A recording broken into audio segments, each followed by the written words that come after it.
मौलाना साहब, उत्तराखंड में यूसीसी को लागू करने की डेट लगभग तय है 9 नवंबर।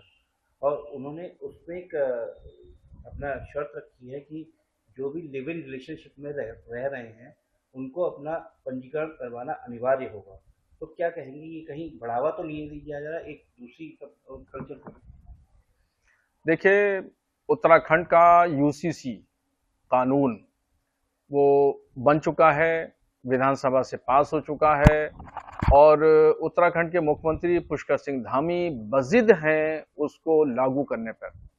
मगर एक बहुत बड़ा तबका उसको कबूल करने के लिए तैयार नहीं है। मुसलमानों के साथ और बहुत सारे शेड्यूल कबाइल हैं, ट्राइब्स हैं, एससी एसटी हैं, सिख हैं, ये लोग जो है वो कबूल करने के लिए तैयार नहीं है। क्योंकि ये कानून यूसीसी वो एक तरफा है और उसमें तमाम मज़ाहिब पे ख्याल रखा जाना चाहिए। संविधान ये कहता है कि राय आमा हमवार की जाएगी और राय आमा हमवार करने के बाद इसको लागू किया जाएगा।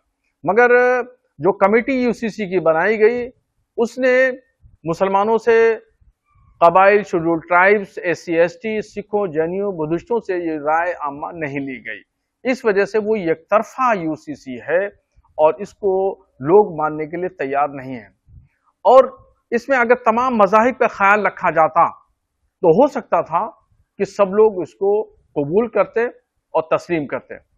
अब इसमें जो हमजिन्स परस्ती की बात कही है, यानी लिव इन रिलेशनशिप जिसको कहते हैं, उसमें रजिस्ट्रेशन की बात कही है, तो ये दरअसल ये हिंदुस्तान का कल्चर नहीं है, न हिंदुस्तान की तहजीब है, न हिंदुस्तान का कल्चर है। ये यूरोपियन कंट्रीज का कल्चर है जो यहां पर भारत में लागू किया जा रहा है। इसको, हिंदुस्तानी कल्चर को, हमारी हिंदुस्तानी तहजीब, कल्चर, सकाफत, तहजीब को नुकसान पहुंचाने के लिए, यूरोपीय कल्चर को लागू करने के लिए यह सब प्लानिंग हो रही है। इसका भी विरोध मुसलमानों के साथ साथ में हिंदुओं के भी मजहबी रहनुमाओं को करना चाहिए। यह हमजिन्स परस्ती कोई भी मजहब इसको तस्लीम नहीं करता और जायज करार नहीं देता, इसलिए इसका विरोध हर स्तर पर किया जाएगा और सभी तबके के लोग करेंगे। कहीं ना कहीं देश में इस सब चीज़ों से उत्तराखंड से बढ़ावा मिलेगा, लागू करते हैं ये और वहाँ पे पंजीकरण होते हैं, तो देश में भी फिर दूसरी जगह पर बढ़ावा मिलेगा। हाँ, अगर एक स्टेट में इस तरीके से बढ़ावा मिलेगा और रजिस्ट्रेशन की प्रक्रिया अपनाई जाएगी तो फिर देखा दूनी, चूंकि बुराई ज्यादा बढ़ती है बमुकाबिल अच्छाई के। अच्छाई की रफ्तार बहुत हल्की होती है, बुराई की रफ्तार बहुत ज्यादा होती है। तो ये बुराई उत्तराखंड से जो शुरू होगी, पूरे हिंदुस्तान में इस बुराई को लागू करने की प्रक्रियाएं शुरू हो जाएंगी। जो हिंदुस्तानी कल्चर और तहजीब को नुकसान पहुंचाना चाहते हैं, जो भारत की सकाफत को नुकसान पहुंचाना चाहते हैं, उन लोगों को उत्तराखंड से हवा मिलेगी, ताकत मिलेगी और ये फिर पूरे भारत में ये बीमारी फैलेगी।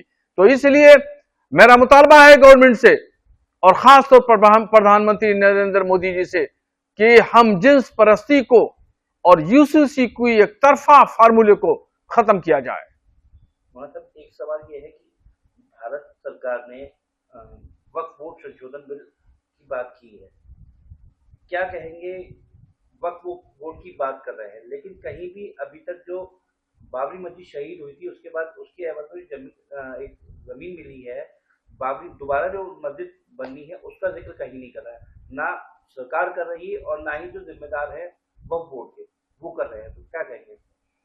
वक्फ संशोधन बिल पार्लियामेंट में पेश हो चुका है और उस पर जेपीसी की कमेटी बन चुकी है, सब लोग अपनी राय पेश कर रहे हैं। मगर इस पूरे प्रकरण में कहीं भी दूर दूर तक बाबरी मस्जिद के इवज में जो सुप्रीम कोर्ट ने बाबरी मस्जिद पर फैसला दिया था और फैसला देने के बाद 22 जनवरी 2022 को वहां राम मंदिर तामीर हो गया। 2023 को राम मंदिर तामीर हो गया, मगर बाबरी मस्जिद के इवज में जो दी गई 7 एकड़ जमीन पर अभी तक कुछ भी तामीर नहीं हो सका है।